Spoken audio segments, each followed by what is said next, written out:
Wow, get greeted with a network warning. Thank you, game. Can you put like a rule chat on like a rule pop up on YouTube streams? Because we're gonna have something like there. I think we have it on Twitch. We have like no anti-vaxxers and conspiracy idiots. Hello, Nicholas. Hello, Penny.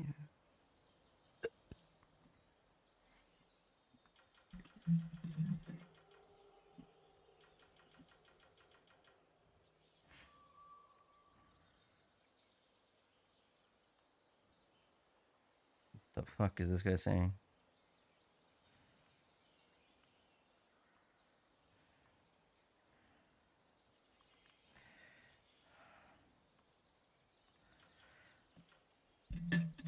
Most gay thing I ever heard. Not there's anything wrong with that. My foot is asleep already. I haven't gone into a game yet. Yes, give me the network warning. I crave the network warning. The children yearn for the network warning. I was like, yes, I'm sure I have 150 on one and 0.5 on the other. I've been gaslit by a video game. Late on into treasury. Looking good so far, eh?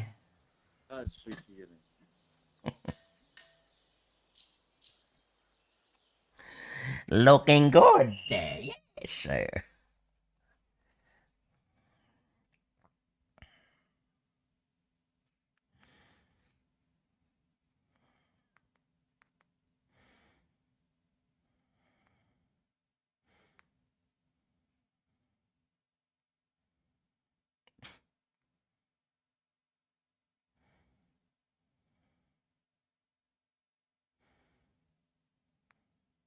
Every single restaurant owner I met regrets it within the first few months.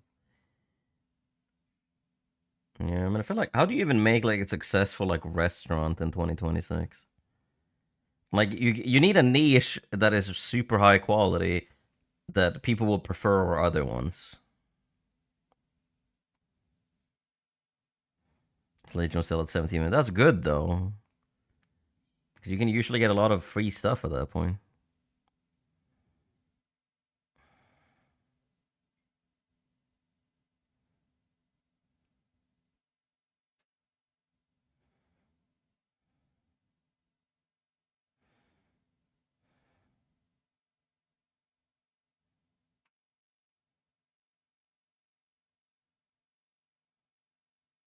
Don't leave the father hanging.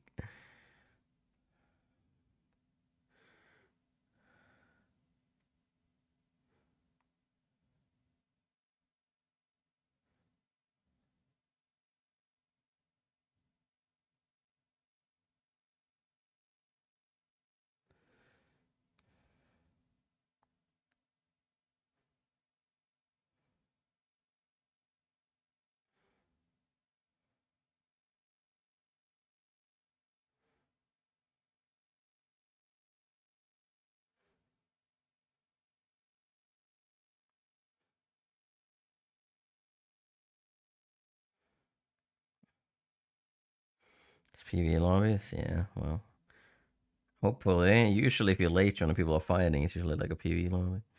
I mean, it's usually like not looted.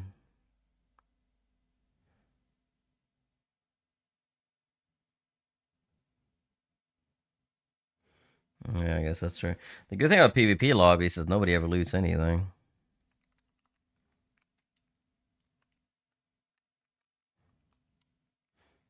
Like, assembly is always like clear, doesn't matter when you join. Ow.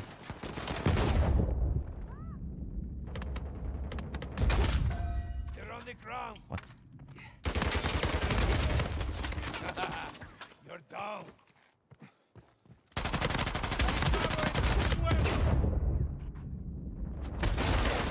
I love being shot by 4 people.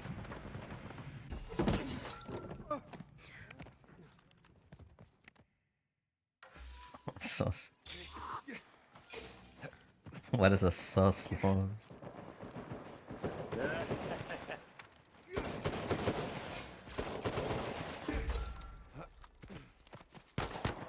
250 days, very nice. Hog Uncharted indeed.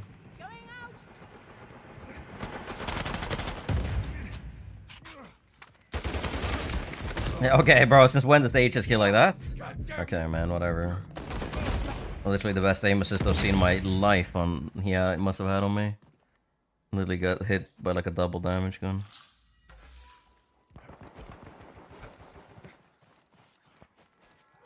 Oh, that's a sus lobby. Oh, what do you call that's a balanced lobby?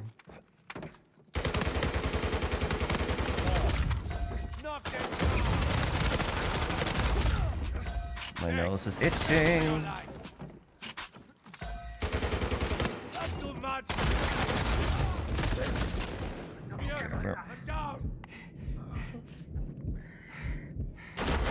About to fall asleep this early?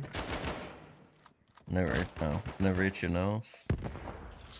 That's true, that's not allowed. I don't have gunsling on this load, I do. Spit in the face of danger.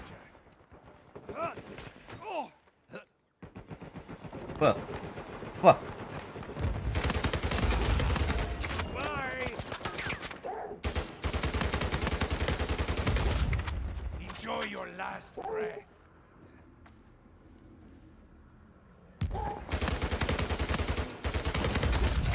Tedious to be stopped. At least you get like infinite ammo when you're on scavengers. So. Is that Savior shooting? Yeah. Oh, nice.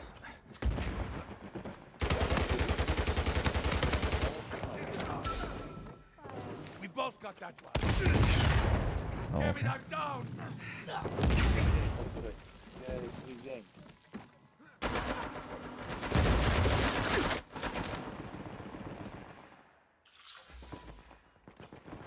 Yeah, sure. Better stay down. It's all over for you.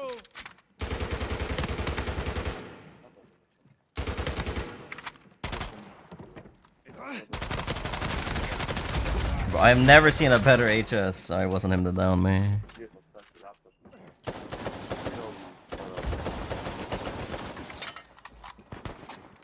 What is this name? Tarkin juice? What the fuck does that mean? Bro, they waste I'm dying, man. RPGs, grenades.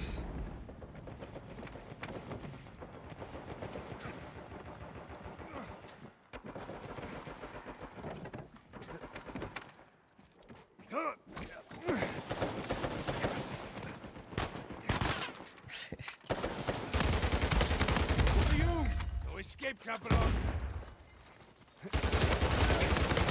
Well, pendejo. You couldn't have done it without me.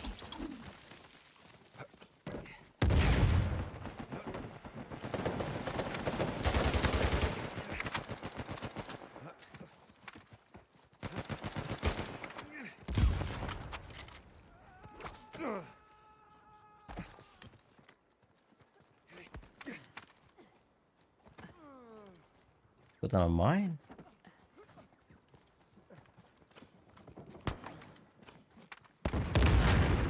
Going up.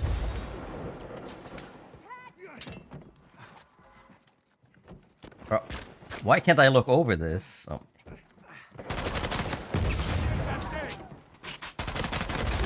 Tonto del culo. We'll split that one.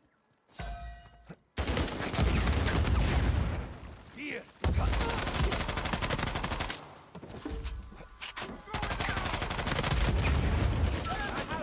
Of your sorry life.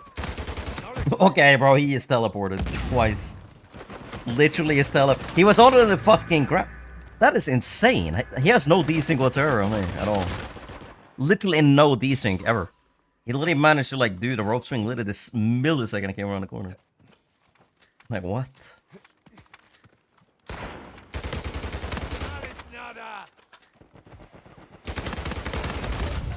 But that is an insane amount of like lag advantage that guy has.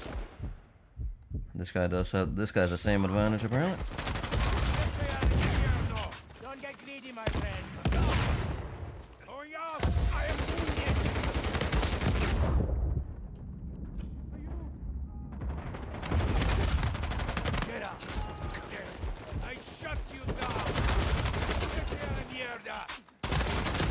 This guy... What the fuck is this? I have never in my life seen a guy that has a better HS. Like, what? This guy's the best aim assist and hit trick I've ever seen in my life. Like, it's insane.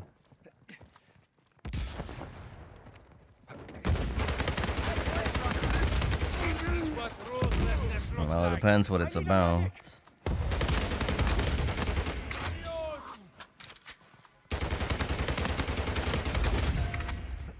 When did he throw that 9-8, bro? Life is cheap, amigo. Going off. Like, EX7 is apparently the best play in the game. Like, I literally like the best play in the game.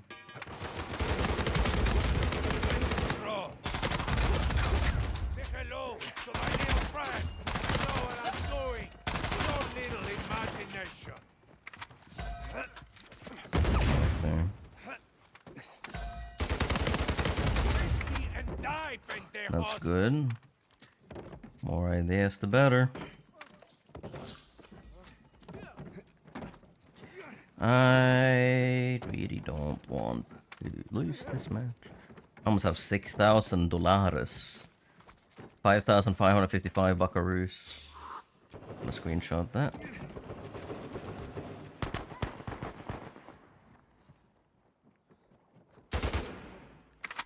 I think that may be one of the only full values you can get.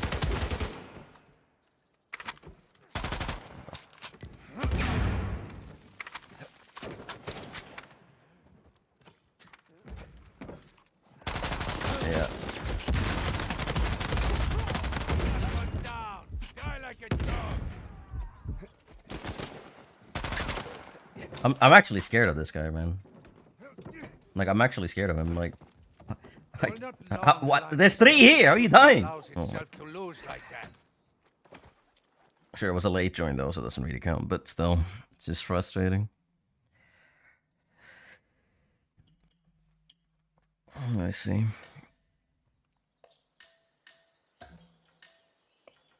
That would just mean that people will just camp in the far back of the map and never risk their life, though. I think any mechanic that like punishes you for dying is generally kind of not on my radar of things I like to see in games. Yeah, EX7 is the best play in the game. Like, just it's straight up best play in the game. No competition. Actually insane how fast this guy's killed me. Like, genuinely insane. Is there starting ammo reload speed on this thing? Does accuracy actually matter on the micro? Does it actually do anything?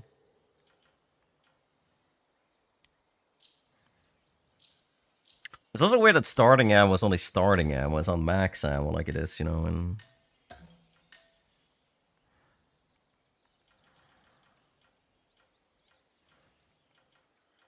Uncharted 3.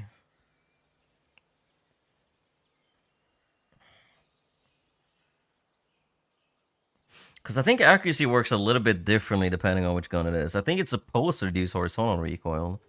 Like, recoil is supposed to reduce vertical, and accuracy is supposed to reduce horizontal, but I think accuracy does, like, vertical on some guns. It's weird.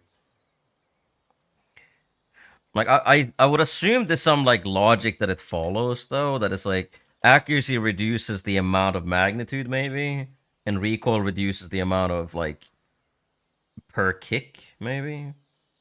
Yeah.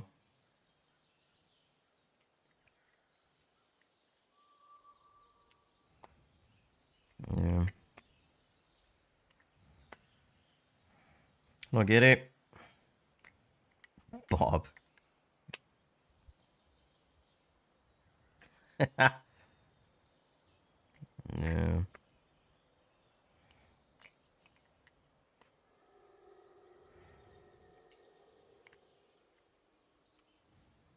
Yeah, I mean, as I said, I don't want too many RPG elements, too many upgrade elements in a game because it's just gonna the matches don't last long enough anyways to really make use of a lot of that. Thanks for uploading the 54 downs game, no problem. I mean, when I do my 1 match a day videos, like I can pretty much put anything in there. I can start watching other people's matches as well. Because like having like a lot of like RPG elements like in a PvP shooter like this, it just can ends up being a little bit too much. Like at conceptual level is a novel idea, but I think just in practical terms, I don't want too many mechanics like that. Like I would rather have more in-depth mechanics, like more attachment maybe for the weapons. Something that actually like introduces more of like a mechanical knowledge regarding them. More so than introducing things that are really overpowered. But like they have an investment, because then it's kind of like... Then it's like good players will just literally shit on all the bad players. And sure, that's fine. But the thing is, anything that's very, like, can be very overpowered in bad players' hands will be extremely overpowered in a good player's hands. Like, the RX is a good example. The Kravosky is a good example. Like, in a bad player's hands, there's still a big problem.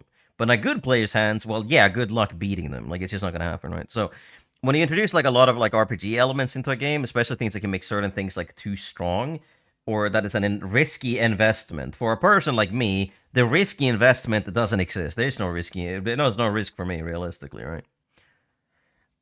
So the risk would only apply to bad players. Meaning that a good player gets a severe advantage by simply the fact that the risk does not really apply to the good player. Meaning that the tier 1 upgrade may be completely irrelevant for good players, and only bad players will use it.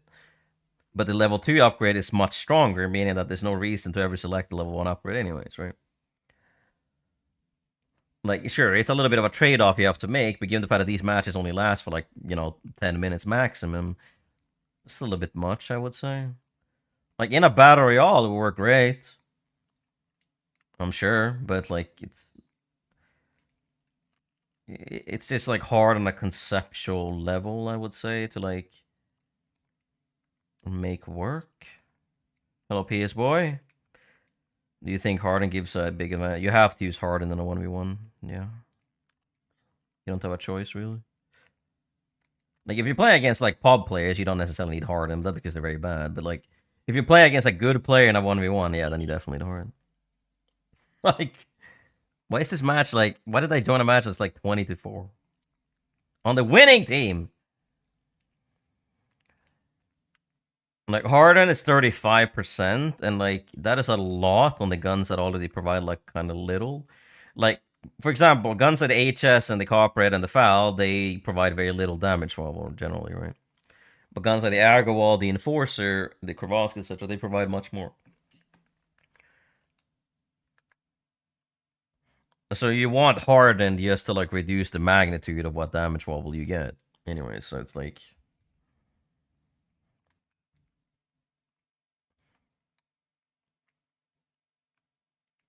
Like, it may make a marginal difference to the guns that provide little damage wobble, but it makes a pretty significant difference to guns that provide a lot.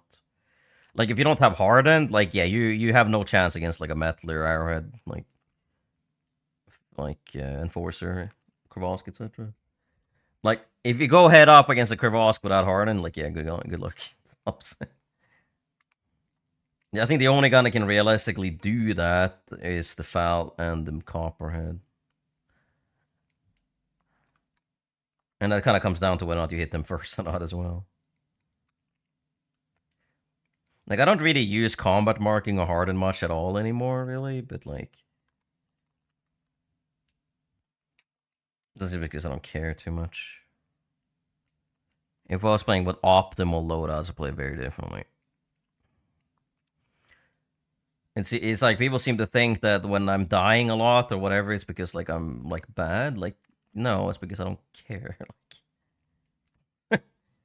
Like, if I was playing this game, like, like, winning or getting kills actually mattered, it'd be a little bit fucking different, I can tell you that much.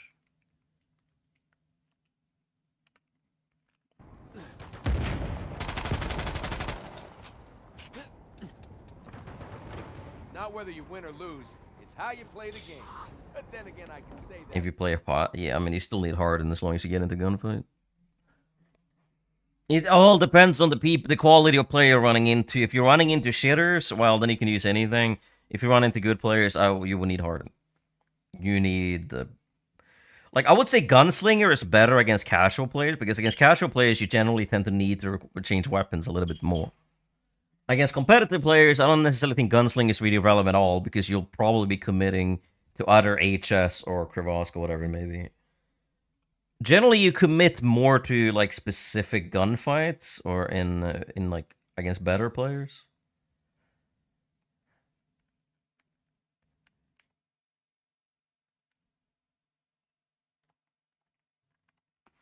Like better players tend to demand this a little bit more out of you.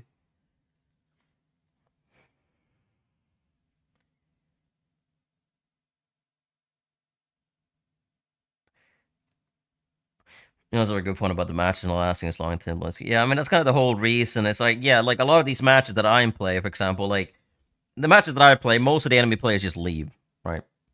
So, like, if you had this system against me, like everyone would leave the second I get a tier 2 upgrade for a grenade or something, right? Like, that's kind of the big problem with having a game that doesn't have that many players, but has a very big skill disparity. Because I would say Uncharted 4 is a very low entry point, but it has a pretty high skill ceiling, like in general. Like, being good at this game actually does require like a lot of effort and knowledge about the game. Like, not necessarily super much, but some more than average, I would say.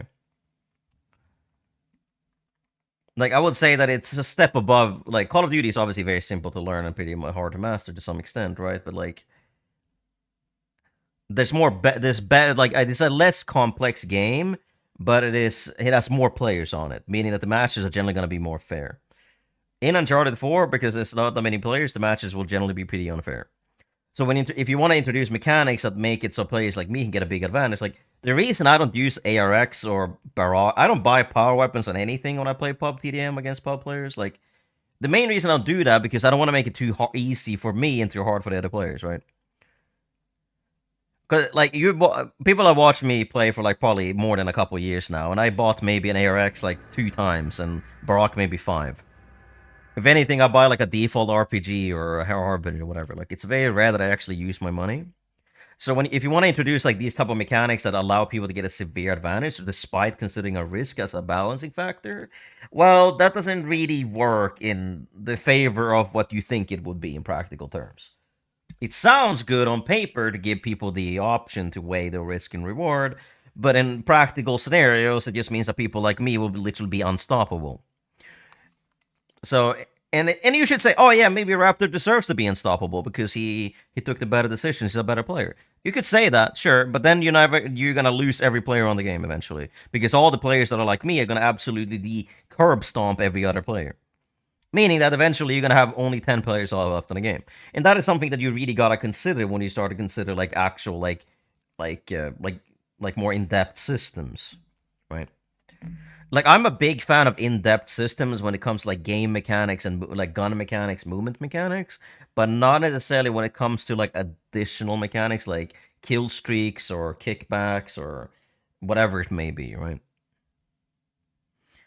The risk generally should be to your life. That's why having power weapons on the map is really good. Because it enforces the ability to move around the map, control the map, and if you don't do that, and if you die, well, you lose some control of the map. You lose an advantage. Yes, deciding whether or not you want to get something now instead of later, or if you want to, risk maybe losing something if you die. I think the power weapons kind of solve that in their own, like at least the first one.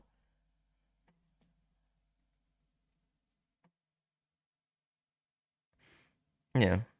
Because like kind of for me, my idea for the concept is generally to try to streamline the matches to have like certain points of contention, or not the contention, but certain points where like they will change. Because that's the way Uncharted 4 functions right now is that everyone makes like $4,000, then they buy 4 ARXs, and that's the game, realistically, right? Like there's a very small amount of people in this game that do like buy Eldorados or use staffs. Like that's not many people. The average gameplay loop in this game is, yeah, you get $3,000, then you buy 3 ARXs, and that's pretty much how the flow of the game functions. So like generally for my idea for like kind of like change that up a little bit is just by making sure that people don't have to waste their time upgrading like gear. They don't have to waste their time,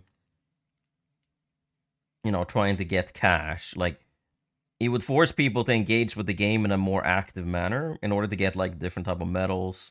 And because of the fact that kickbacks like psychic missiles no longer cost anything, Well, that means that you can have them as part of every loadout, similar to like a Call of Duty would have it, you know.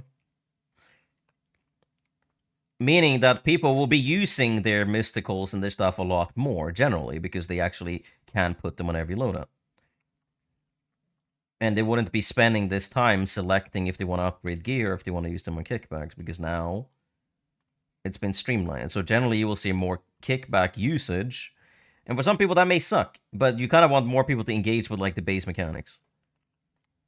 And because of the fact that like I've kind of like changed a little bit how the mysticals and the psychics work, I mean,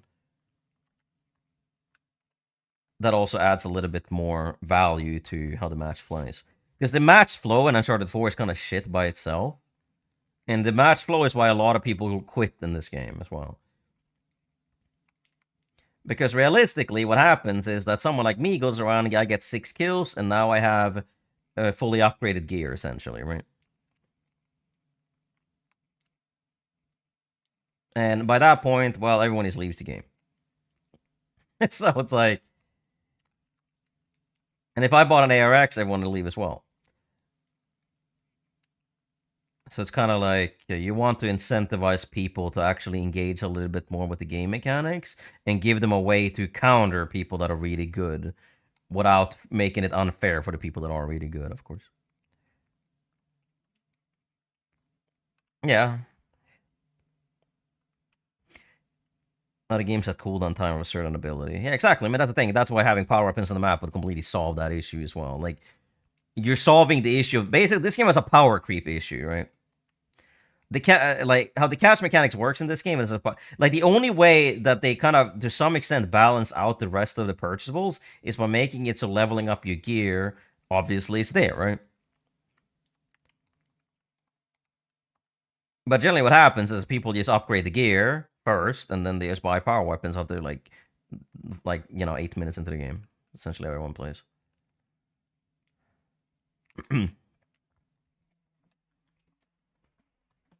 Which is also one of the reasons why you don't see many mysticals, or you don't see anything, because people are upgrading the gear and then they're buying power weapons. That's what like everyone does. Yeah, I mean, I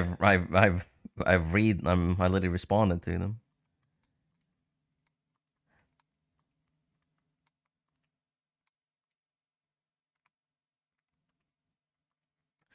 Yeah, I mean, as I said, like as I said initially, I'm always like against like the whole thing of like dying, like as a punishing mechanic. Because that just incentivizes, holy shit, whiplash. That just incentivizes camping way too much. Which is something that's a big issue in this game as it is.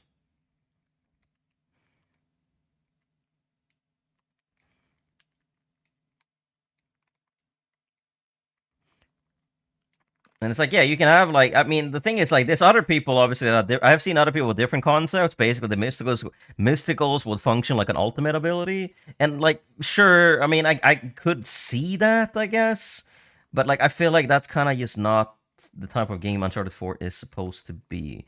Though, I mean, having like an Indra as an ultimate ability, meaning, let's say you can only use an Indra like once every 3 minutes or something. Like, yeah, I guess like it kind of work. But I think that would just make the game a little bit too akin to a hero shooter, despite the fact that I think it would be a relatively decent mechanic. Though it would be very similar to like how Destiny does it at that point. So, I mean... Like... And if you switch classes, for example, it will reset that timer. So, I mean, it could theoretically work using it that way, but I think, yeah, that just takes mechanics a little bit too much away from how Uncharted functions right now.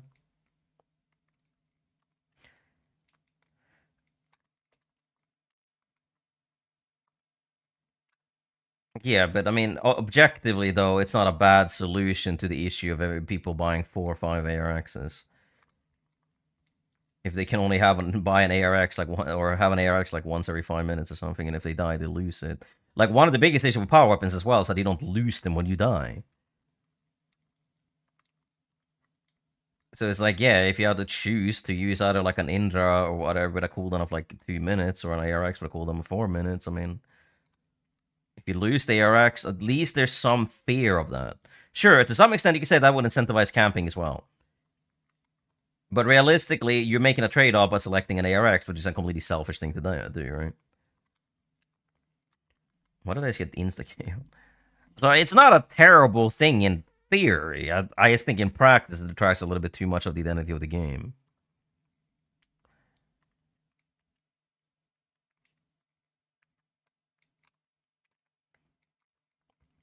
Like, as I said, like, I'm a big, like, I'm very against mechanics that encourage people to, like, not really engage with the game and just, like, sit behind a wall or whatever. Because this is a third-person shooter. If you have too many mechanics that allow people to sit behind walls and get free kills, well, I mean, then the game kind of sucks. For obvious reasons. Oh, it's EX again, the best player in the game? Oh, solo? But, like, yeah, if we're talking... Also, we're talking about our other concept of Uncharted Imba, when everything is overpowered, so... Like, Kravosk one shots to the head. Like, not down, just like Harbinger KO. Oh, love Uncharted Imba.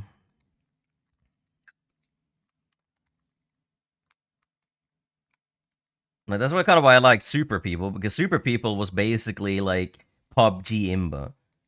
Like, yeah, Super People absolutely sucked off that, like, you know, the main management team left and stole all the money. But, like, the initial, like, CBT, the closed beta of Super People was genuinely, like, one of the most fun experiences I had on a VR ever. Like, it's, like, sure, it's not exactly the best game, but it was fun. And it's, like, having shit like that, it was just, like, it was funny, because it's, like, it was, like, PUBG with better animation, movement with, like, super abilities. It was kind of fun. Not a great game, but fun. And then they ruined it.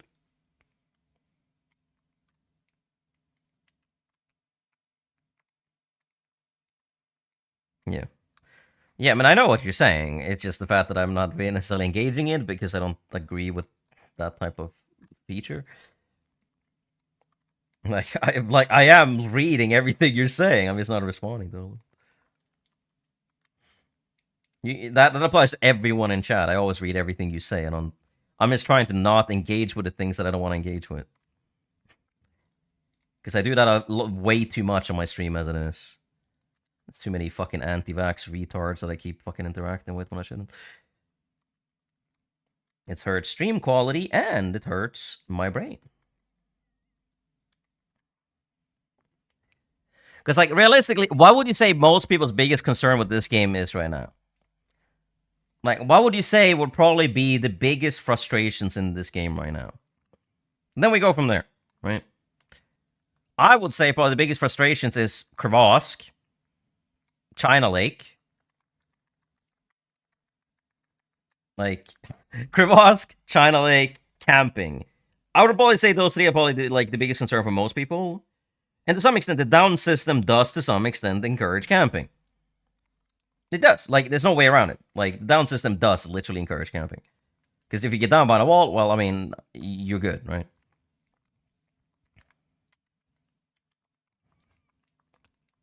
So, yes, to a lot of probably, like, OG players, yeah, the down system will probably be one of the biggest gripes they have as well. But I will probably say China Lake, ARX, Kravosk, like, they come down to those guns, right?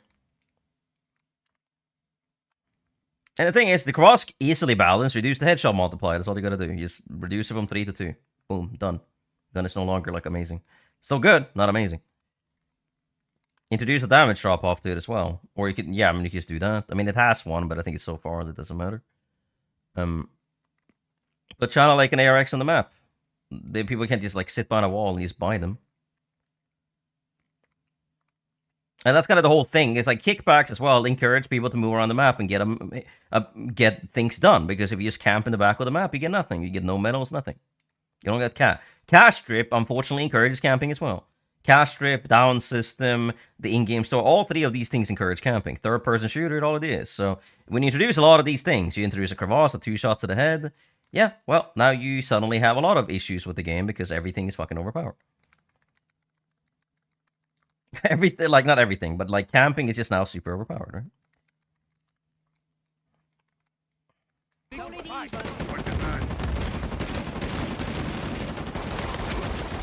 Bro, this guy has the best HS in the universe!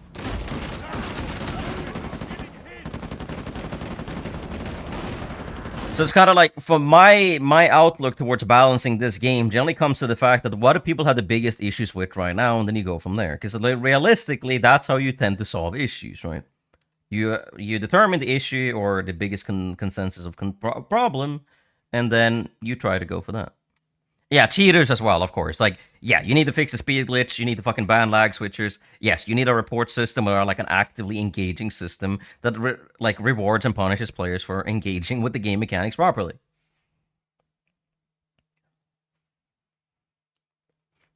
Yes, but that's realistically though, that's not a fucking play style, bro. Standing behind a wall and buying ARX and getting a free style and the free kill is not a fucking play style. That's being a pussy. I mean, sure, you could say it's a play style, but like these people need to risk their fucking life to get that reward, not sit behind cover for fucking 20 minutes, buy an ARX and get a free kill on anyone running by in front of them. No, there needs to be a fucking punishment for just playing this way. And it needs to, because there's already a punishment. There's an inherent punishment to playing the game aggressively. Because it means that you're going to be obviously making yourself an easy target because you're more often visible. Meaning that there's really no reason to be punishing aggressive play.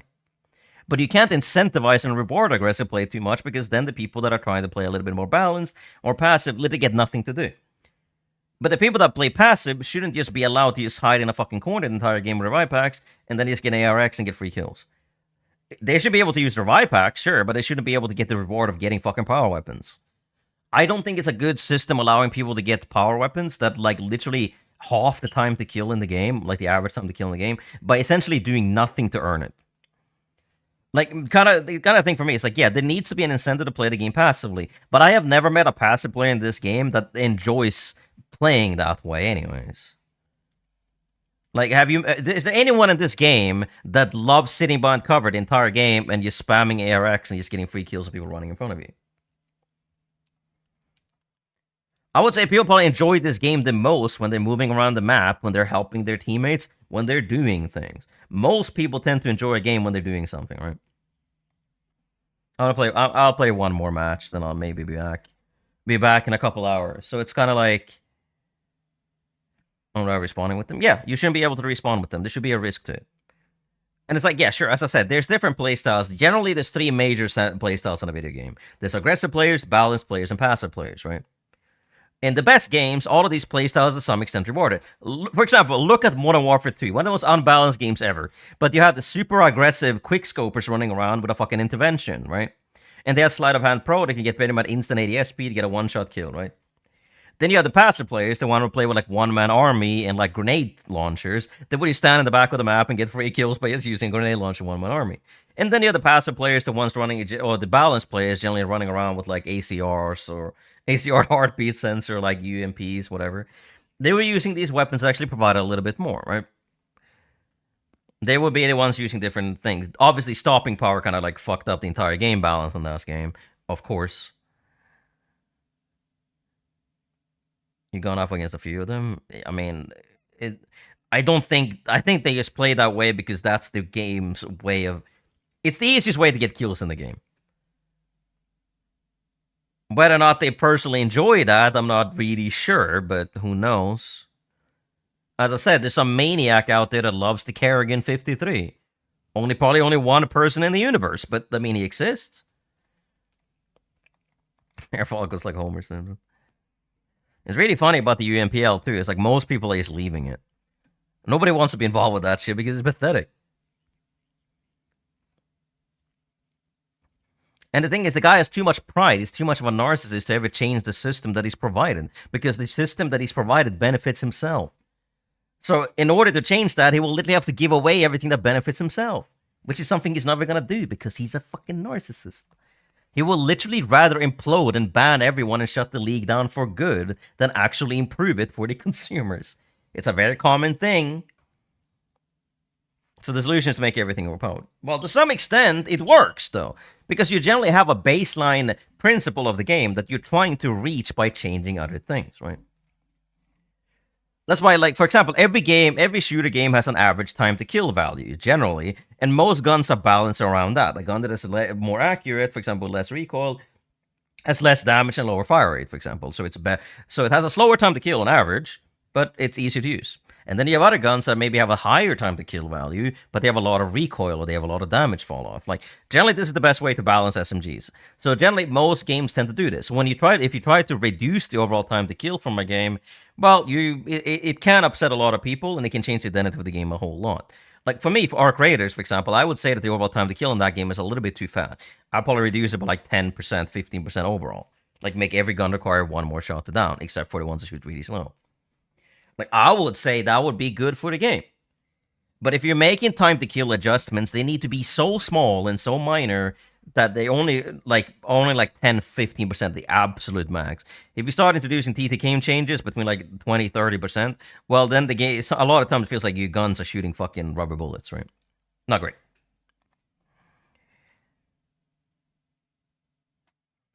Yeah, but nobody's fucking playing classic mode. Because they also added it so late into the game. Yeah, but the thing is, like, realistically, people only gotta be playing TDM and King of the Hill anyway, so... Introducing new modes, the only people who would play team objectives would be competitive players, and the only people playing free-for-all would be TDM players, generally, right? So it's like, yeah, if you start separating into the classic mode, well, you're not gonna have any players in classic mode anyway.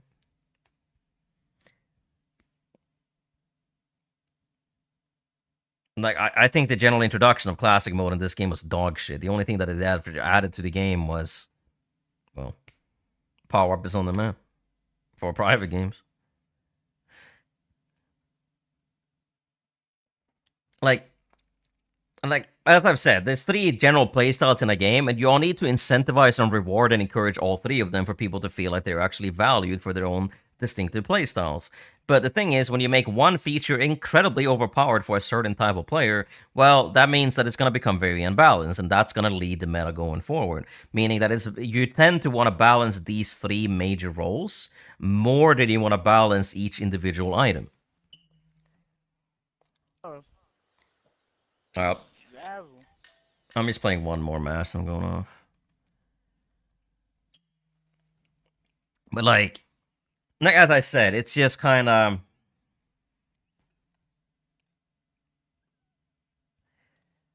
It's kind of like, obviously you got to balance individual items in order to achieve this balance between the main playstyle. But it kind of comes down to the philosophy that if you buff something too much, it may benefit one playstyle too much, and then you got to consider how would that be used in a practical term, for example. It's like, for example, let's say C4s could be easily abused in a power weapon setting. If there's power weapons on the map, for example, well, that would incentivize C4s and mines. More people will throw mines, and more people will throw C4s on power weapon locations or close to them, right? Meaning that if you're putting them on a wall, for example, well, it's obviously important that that entry point has different ways around it. It would also incentivize boosters like explosive awareness. So it's kind of like, you got to consider the fact that like putting power weapons on the map can also create other issues with passive players and balanced players. I would say the balanced item is C4, the passive item is the mine, and the aggressive item is the grenade, right? That's probably what most people would say. So it's kind of like, if you start introducing like these things, well...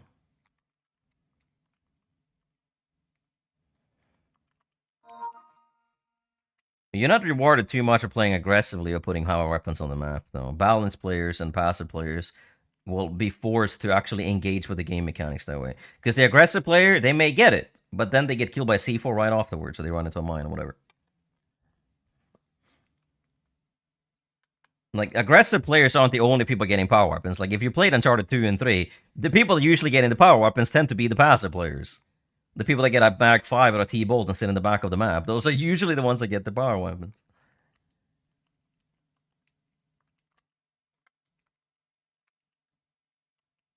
Like, I feel like in Uncharted 4, or Uncharted 2 and 3, you don't usually die to the most aggressive players with power weapons, you die to the passive players.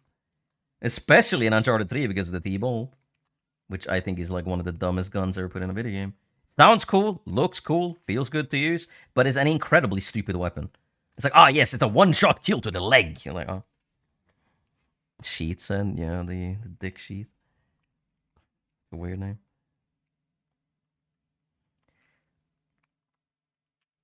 Yeah, but that's not true though. That player base isn't being fucked over by a mechanic that requires like look at Halo. Look at Gears of War. It's like in Gears of War, for example, the aggressive players run around with the Gnasher generally. The balanced players usually play with the Lancer, and the defensive players play with the Longshot generally. Like, yeah, generally have like three. And the thing is, the people that are it's usually the passive players that get the long shot. Because it's also the fact that there's multiple power weapons on the map, meaning that some people are going to be going for certain ones. Usually in Uncharted 2 and 3, what happens is that the best players generally go for the RPG. Or the hammer.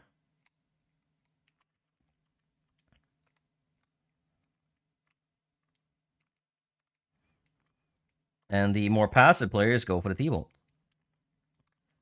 And the balanced players tend to go for the shotgun, usually, because, like, generally the way it worked, like, in Uncharted 2, I think, at least with the Pistolet, like, I think the Pistolet actually was, like, a combination, but, like, I think actually in those lobbies, in, like, Sanctuary, for example, I think the balanced players went for the hammer, and the aggressive players went for the Pistolet, because the Pistolet was overpowered as fucking Uncharted 2.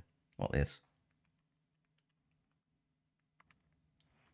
Yeah, well, I mean, I did read, like, a lot of it back when I said I would, and, like, was it Saturday? Bro. These guys are so weird. Why are they so spread out? What the fuck is this? Like, one is here, and the other one is on the other side of the map. Yes.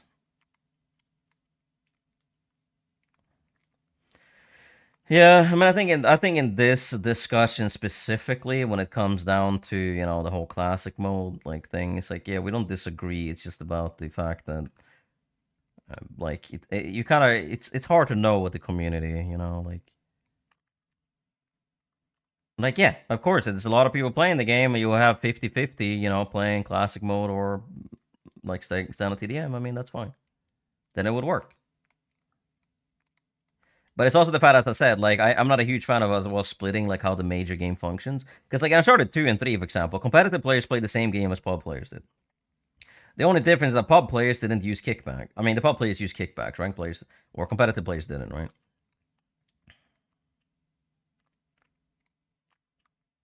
These guys are so fucking weird, man. Yeah. Yeah, I mean, the hammer and the RPG, I think you had Rocket Man and Launch Man. I gave you twice as much ammo. Which obviously was super overpowered on those guns.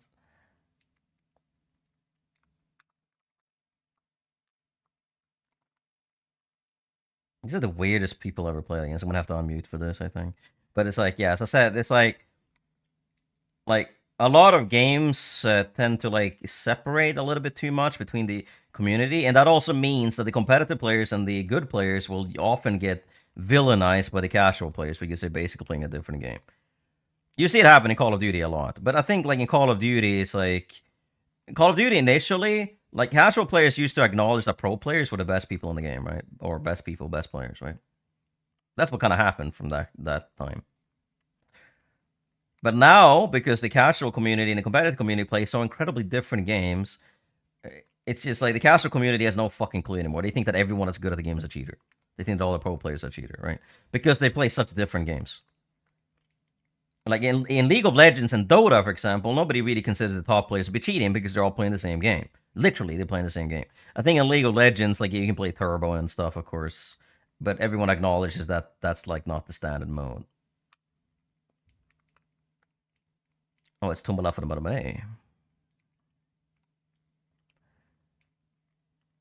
Yeah, I mean, Uncharted Reloaded is actually dog shit. Uncharted Reloaded is an example of everything you should not be doing with Uncharted. Am I not on cover? I guess not. Oh, I was here. Like, Uncharted Reloaded is a good example of everything you should not be doing with Uncharted.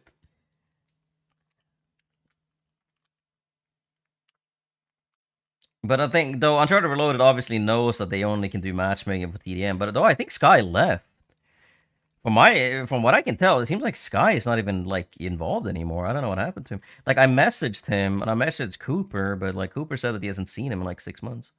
He had like an injury or something. Essentially didn't tell me. But yeah, like I haven't had a response from him in a while. I don't know what's happening with Uncharted Reloaded, but I think he may be stuck.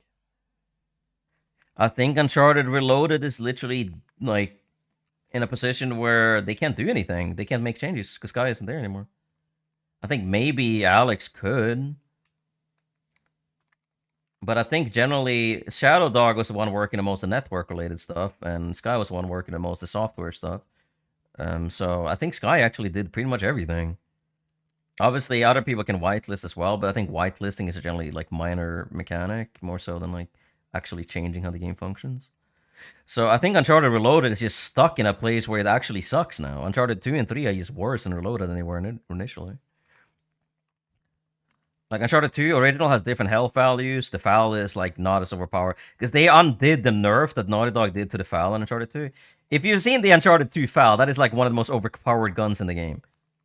Like, you can't beat the Uncharted 2 FAL. It's better than Uncharted 3 or 4 FAL. Much better. Like, it has less recoil, and you can shoot through walls, and it shoots faster, so it's like... And it kills in 6 bullets. On 90 health, and 100 on 50. It kills on 5, even on fucking 80. But yeah. Like, when Naughty Dog made the changes back in the day, so it's like, current Reloaded Uncharted 2 has different health and overpowered FAL. Which is, you know, terrible. And Uncharted 3, for example, has the micro that has no recoil. It has a Tau sniper, which is super overpowered now. And it also has the... Gmaul, has a fucking no recoil and like a 10 times zoom scope. So it's like... And the thing is, initially, Vampire obviously wanted to nerf, like, Fleet Foot as well, and it's like, yeah, that went over well. Like, that went so well, didn't it, Vampire? You fucking moron. And then he's gonna be like, well, Raptor, but you agreed on it. Yeah, I agreed on it because I thought that you would not do what you said you would. Or what you... I thought you would do what you said you would and not the fucking opposite.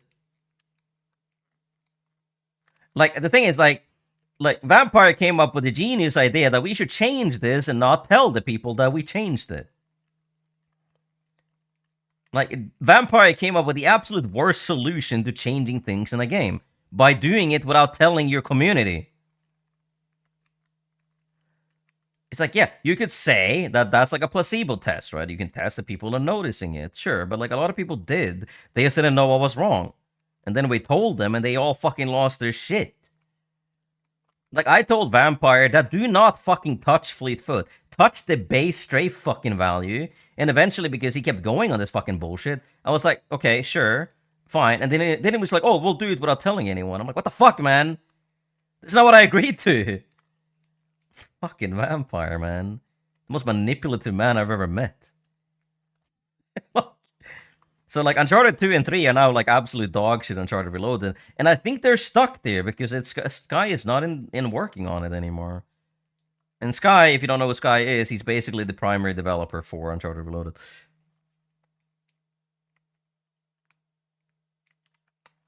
Yeah, I mean, you're right. But, well, I guess it's like, we can discuss it, but...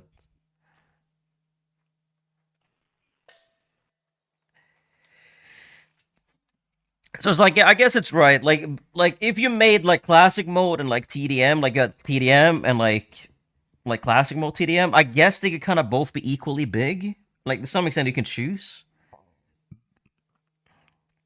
Sony State of Play. Oh, that's going. Oh yeah, I'll watch that too then.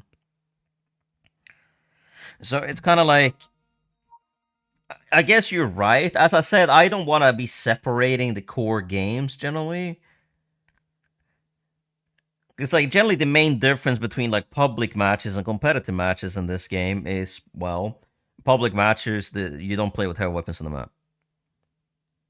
A lot of private matches you do, not all of them you do. I would say it's kind of fine without them. But generally, the only thing that people take away is like it's the in-game store.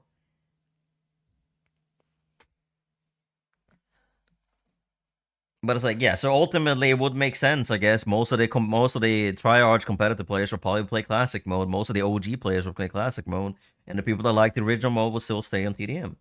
Like, I understand that. I think that would actually be pretty good. And I think to some extent, you could advertise that easier. because you could be like, hey, we're focusing a lot on classic mode now, and we're bringing all of these things back, and we're making sure that this is like a big part of the game now, right? But like, how would you balance out the other modes? Like, what would free for all? Would it be classic? Would it be free for all for every mode? Like classic for every mode? There used to be a lot of things that you could mess with there, and I think like